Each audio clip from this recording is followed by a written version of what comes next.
This is what Allah gives us the reminders. Abu Abdullah Muhammad ibn Ahmad al-Qusri relates that in Istanbul there was a governor, he died. They dug a grave for him. When they were on the verge of lowering this body inside the grave, do you know what they saw inside the grave? They saw a black snake waiting for him inside the grave. They were terrified. Naturally they were terrified.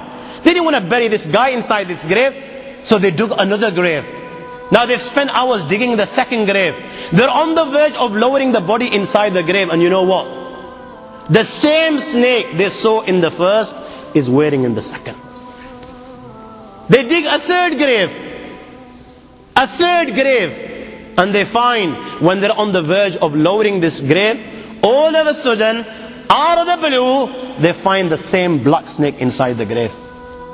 I ask you, my young friends, you know, on that particular occasion, that narration, what do you think it suggests? How many graves do you think they dug on that day?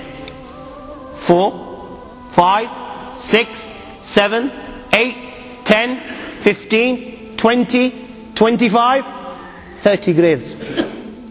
The narration says that on that day they dug about 30 graves. Every time the grave was dug and they were on the verge of lowering this body inside the grave, they would find the same black snake waiting.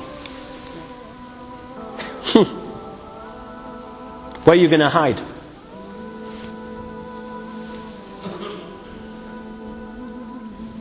It doesn't come any clearer than this.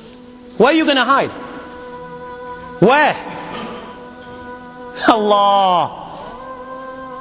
You know, even when you've gone 6 foot under, you can't get away. You've left the dunya and you've gone 6 foot under and you think you've got away with it. This is where it will begin. You know, fed up after digging so many graves, they consulted the ulama. What should we do with this person? May Allah protect us. They said, you know what? Just bury him inside the grave. Leave the rest to Allah subhanahu wa ta'ala. And they buried him.